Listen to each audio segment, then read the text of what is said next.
안녕하세요. 오늘도 주의 말씀의 은혜 안에서 승리하시는 하루가 되시기를 주님의 이름으로 축복합니다. 오늘 함께 나눌 하나님의 말씀은 야고보서 5장 13절로 18절입니다. 제가 봉독하겠습니다. 너희 중에 고난당하는 자가 있느냐? 그는 기도할 것이요. 즐거워하는 자가 있느냐? 그는 찬송할지니라. 너희 중에 병든 자가 있느냐? 그는 교회의 장로들을 청할 것이요. 그들은 주의 이름으로 기름을 바르며 그를 위하여 기도할지니라. 믿음의 기도는 병든 자를 구원하리니 주께서 그를 일으키시리라. 혹시 죄를 범하였을지라도 사하심을 받으리라. 그러므로 너희 죄를 서로 고백하며 병이 낫기를 위하여 서로 기도하라. 의인의 간구는 역사하는 힘이 큼이니라. 엘리야는 우리와 성정이 같은 사람이로되 그가 비가 오지 않기를 간절히 기도한즉 3년 6개월 동안 땅에 비가 오지 아니하고 다시 기도하니 하늘이 비를 주고 땅이 열매를 맺었느니라. 아멘. 네, 오늘 말씀의 제목은 믿음의 기도입니다. 15절에 믿음의 기도는 병든 자를 구원할 것이다 라고 말씀하면서 기도하라고 말씀하십니다. 그런데 오늘 기도하라고 말씀하실 때 꼭 질병에 대해서만 이야기하지 않고요. 몇 가지, 좀 더 확장해서 우리가 세 가지 말씀하시는 그 내용을 살펴보려고 합니다. 첫 번째로는 13절에서 너희 중에 고난당하는 자가 있느냐라고, 그는 기도할 것이요 라고 말씀합니다.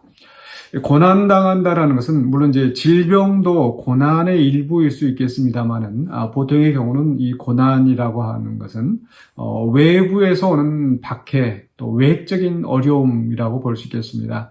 그러니까 질병은 내 안에서 일어나는 병의 문제이고요. 그러니까 고난은 외부에서 오는 박해인데 앞에서 7절에서 6절, 5장 6절에서 의인을 정죄하고 죽이는 그런 그 불의한 자들, 그들로 말미암아서 일어나는 그런 그 악한 일들, 그게 바로 이제 고난이라고 할 수 있겠죠. 근데 그런 고난이 있을 때 원망하지 말고 또 분노하여서 이제 악으로 갚지 말고 참고 인내하라, 길이 참으라 라고 말씀하셨지 않습니까? 그럼 길이 그냥 무작정 참고만 있고 그 고통당하고 그렇게 해서 우리가 그것을 이겨낼 수가 없을 것입니다. 그러므로 오늘 13절에 있는 말씀 속에서 야고보 사도는 우리가 어떻게 그 고난을 헤쳐나갈 수 있을지 그 현실적인 방법을 우리에게 제시해 주는 것 같습니다. 그것은 바로 기도하라는 것입니다.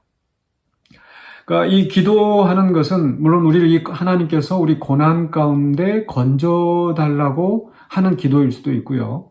또 이 고난 가운데서 앞에 있는 말씀과 연결시키면은 또 길이 참을 수 있는, 인내할 수 있는 믿음을 달라고 우리가 하나님 앞에 기도할 수 있을 것입니다. 우리가 하나님께서 우리에게 고난 당하는 것을 특별한 섭리가 있으셔서 허용하시더라도 그저 하나님은 그걸 방관하고 즐기시는 분이 아니십니다. 하나님도 같이 마음 아파하시고 고통받으실 겁니다. 그러므로 그런 순간에 우리는 하나님 앞에 기도하고 하나님의 도우심을 구할 수 있습니다. 그러할 때 하나님께서 우리를 그 고난 가운데서 건져내 주시든지 또는 그 고난을 이겨낼 수 있는 힘을 우리에게 주실 줄로 믿습니다. 우리 혼자 힘으로는 결코 이겨낼 수 없습니다. 하나님께서 함께 하실 때, 하나님의 은혜로 붙들어 주실 때 우리가 그 고난의 상황들을 이겨낼 수 있다는 것을 기억하시면서 우리는 고난의 순간에 길이 참을 뿐만 아니라 또 기도하는 우리 성도들이 되어야 되겠습니다. 두 번째로는 바로 이 14절에 있는 말씀, 병든 자가 있느냐? 그는 교회의 장로들을 청할 것이요. 또 그들은 주의 이름으로 기름을 바르며 그를 위하여 기도할지니라. 특별히 장로들을 청하라고 하는 이유가 무엇일까? 이렇게 말씀하시는 것은 아마 이제 복음서에서 보면은 예수님께서 제자들을 파송하시면서 그들에게 병을 고치는 또 귀신을 쫓아내는 권능을 줘서 보내십니다. 그래서 예수님께서 하셨던 그 치유의 역사를 하게 하는데, 이 마가복음 6장 13절에 보면 그 제자들이 기름을 발라서 이 치유의 역사가 함께 하였던 것을 말씀하고 있습니다. 그래서 예수님께서 12 제자 사도들을 보내실 때 그렇게 그들이 하였던 일들을 이제 이 각 교회에서, 이제 각 교회들마다 이 12 사도가 항상 다니면서 있을 수는 없지 않겠습니까? 그래서 이 장로들은 바로 이 사도들이 했던, 즉 그 역사를 대행하는 겁니다. 사도들은 또 예수님께서 하셨던 일을 대행하는 거죠. 그래서 사도들도 주의 이름으로 그 역사를 행하는 것이고, 또 장로들도 주의 이름으로 그 역사를 행하는 것입니다. 사도들이라고 해서 더 권능이 있고 장로라고 해서 권능이 없는 게 아니죠. 모두 다 주의 이름에서 권능을 나오는 것이기 때문에, 다만 그것을 이제 누가 대행하느냐, 그 차이일 뿐입니다. 그래서 이 장로들을 굳이 청하라고 하는 것은 바로 그 공동체 안에서 가장 존경받는, 또 사도적인 권위를 대표하거나 대행할 수 있는 그런 존재로서 장로들을 청하여 또 기름을 바르고 기도하라고 말씀하신 것 같습니다. 기름을 바른다고 해서 그 기름 자체가 어떤 마법적인 역사를 이루는 것은 아닐 것입니다. 다만 그 환자가 그것을 체험하고 느낄 수 있도록 하는 그런 의미에서 그 당시에 이제 약으로 쓰이던 기름을 바르게 하신 게 아닌가. 오늘날에도 마찬가지죠. 우리가 병들었을 때 우리가 기도하고 하나님의 도심을 구합니다. 그렇다고 해서 나는 약 먹지 않겠다. 또는 의사 필요 없다. 뭐 이렇게 꼭 하실 필요는 없습니다. 어떤 경우에는 그렇게 아마 해야 될 때가 있을지도 모르겠습니다. 그러나 대부분의 경우는 이 의사도 하나님께서, 또 약도 하나님께서 허락하시는 것이기 때문에 그것을 우리가 함께 병용하되, 결국 궁극적으로 우리를 치유하시는 분은 하나님이신 것을 믿고 하나님 앞에 기도하는 게 중요합니다. 특별히 장로들을 청하여서 기도하라고 하였기 때문에, 또 이 교회 안에서 또 목회자나 또는 장로님들을 통해서 함께 기도를 요청하고 기도하는 것이 의미가 있을 것입니다. 그렇다고 해서 또 그 장로들만 기도하는 게 아닙니다. 보면은 15절에 믿음의 기도는 병든 자를 구원하리니라고 말씀하면서, 또 16절에 너희 죄를 서로 고백하며 병이 낫기를 위하여 서로 기도하라 라고 말씀하시죠.